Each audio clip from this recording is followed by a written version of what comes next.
All right, that picked up. Ladies and gentlemen. I'm kidding, there's no ladies watching this. It is time for the first episode of the Grippy Socks Show.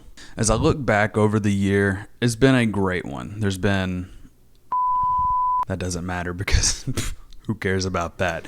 What really matters is that I've expanded my horizons, found new musical artists, new things to be inspired by every day. But sometimes in life, you really just have to go back in time to appreciate the people who came before them. For the past many years, I find myself falling into a rut of music, I guess, and listening to the same kind of stuff over and over, so much so that it gets pretty tiring. And so I find myself in stages where I want to kind of branch out or go back in the past and listen to different kinds of stuff. So that is exactly what I've done. So I went to a top hits of 2010 through 2012, and I ended up coming across none other than the Black Eyed Peas. Where do I even go with this? I have no clue. So I did what any rational human would do. Looked them up on Spotify, went to their discography, starts back at 1998, and I started from there, and I listened all the way up to their most recent single of 2021.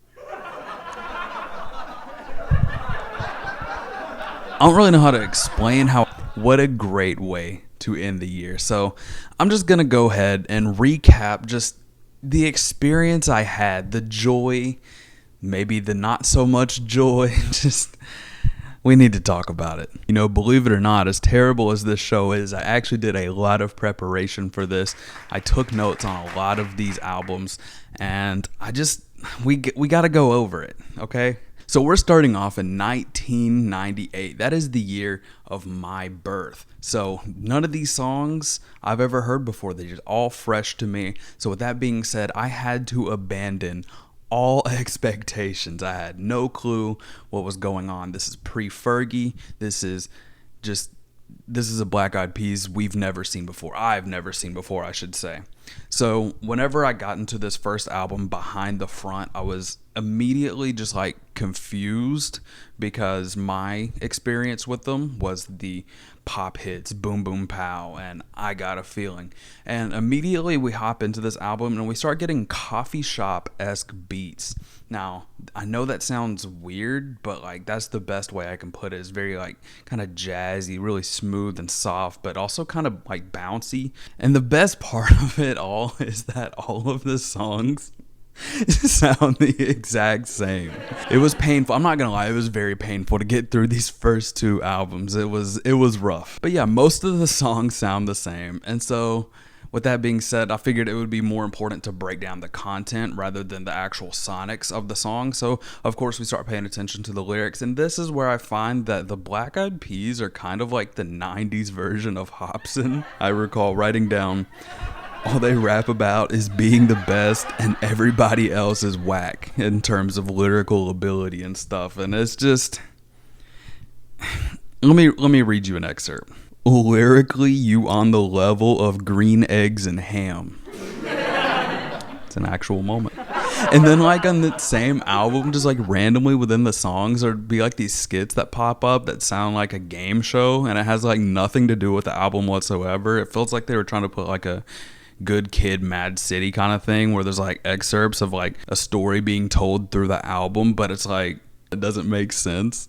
Be Free is the first song we hear on this album that is like somewhat electronic, and so that's kind of where it starts to look up. But even then, that's it's not great. And then while there's all this rapping about being the best lyrically and your green eggs and ham when it comes to rapping, they start talking about social commentary. It's like government cloning soldiers, police brutality, and immigration, all these kinds of things. They're they're touching on in these coffee shop. Lyrically, you green eggs and ham. The government's cloning my man. That's not really what they said, but it's like. And to put the cherry on top, the outro of this album is a 7-minute track called Positivity, and this is like a reoccurring thing in all of their albums that I've noticed. They rap about being like the most positive group out of everybody. Like they're just really positive people, but literally on the song Head Bobs right before this,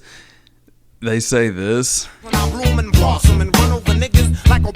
Alright, so that's enough of that album, but then now we're gonna jump into the 2000 album, Bridging the Gap. The Black Eyed Peas' Empire starts off the album with the hardest song yet. Unfortunately, it does not get much better than that. Now, this album really feels just like a map pack to the first album. Like, it's just DLC at this point. It's not much better. Good background music, I guess, at the very least. Now strap yourself in. The 2003 album Elefunk is where the game changes. Kind of. This is the first album where Fergie is featured in the Black Eyed Peas. This is where the tables start to turn. Elefunk is instantly better, very experimental. There's a lot of different sounds and genres kind of being fused together on this one album, but we have some pretty big bangers that came out of it. First one, I don't think I can say it, but I'll just put a picture of it on screen. Yeah. And then we got Where Is the Love? Yeah. Great songs. But, you know, while I'm joking about it, at the same time, Let's Get actually turned into one of the greatest Black Eyed Peas songs of all time. Let's Get It Started. That song is so hard. I recently went to Hawaii, and I'm pretty sure I'm the world's first person to ever listen to Let's Get It Started by the Black Eyed Peas on a volcano. I have footage to prove it. I'll play it right here. I'm telling you that it's a banger. Don't sleep on that. 2 years later, we have Monkey Business 2005. This is where they start to get in their bag. I'm saying instant classics. We have My Humps, My Humps, My Humps, My Humps, My Lovely Lady Humps. Come on, Fergie, you killed that. And so many other songs. Don't Funk With My Heart. We have Ba-Bum, Ba-Bum, Ba-Bum. I'm saying this album is certified history. That's it. It's a classic. 1 year later, they released a remix album. I'm not covering that because it's just remixes of songs that were already like not great at all. So it's just like, I don't count it. So then the next album we hop into is called The End. This is the album. I almost feel like I don't even need to kind of introduce this album because almost the entire front half of this has to be like platinum hits, #1 on the Billboard charts. Like, let me just read down this track list. Boom Boom Pow, Rock That Body, Meet Me Halfway, I'm a Bee, I Got a Feeling. Like, it is in this order. It's just banger after banger after banger after banger after banger. It does not get better than The End, or so you would think, because after those first little hits, I was wishing it was the end of this album. It's not bad. It's just they're not as memorable as those top moments. That's enough for The End. And ironically, we have next up, 1 year later, The Beginning. And the reason I say this is ironic is because, well, first, let's just hop into the obvious. The end comes before the beginning. And then after the beginning, they didn't make an album for 8 years. On top of that, The Beginning is the last album with Fergie on it. Come on, Black Eyed Peas. Come on. The Beginning. It's not a bad album. It's not great, but it's not bad. There are a few good songs on here, including The Time, Dirty Bit. I had the time of my... That's a banger, but the rest of it is just kind of like EDM, kind of like really boppy music. It's very like... I don't know, it's very bouncy, very jumpy. A lot of fun to have on this album, but not the best one by any means, but It's pretty good songs. And then, like I said, 8 years later, we have Masters of the Sun, Volume 1. I guess it's kind of like the return to home, because once Fergie left, they're probably just like, what do we do? It's really weird to see people like Nas and Slick Rick with Black Eyed Peas, but I guess they've earned their spot in kind of like history, but it's just like, together, I don't know. That leads me to 2020 Translation. This is where things kind of start to change again. Kind of a common theme with the Black Eyed Peas, and we'll talk about that here in a little bit, but Translation is like a Latin album. So they've gone from spherical, lyrical, miracle, individual, kind of 90s rap to kind of club beat, EDM, kind of dancey, pop music, all that stuff. And now we're at Latin music.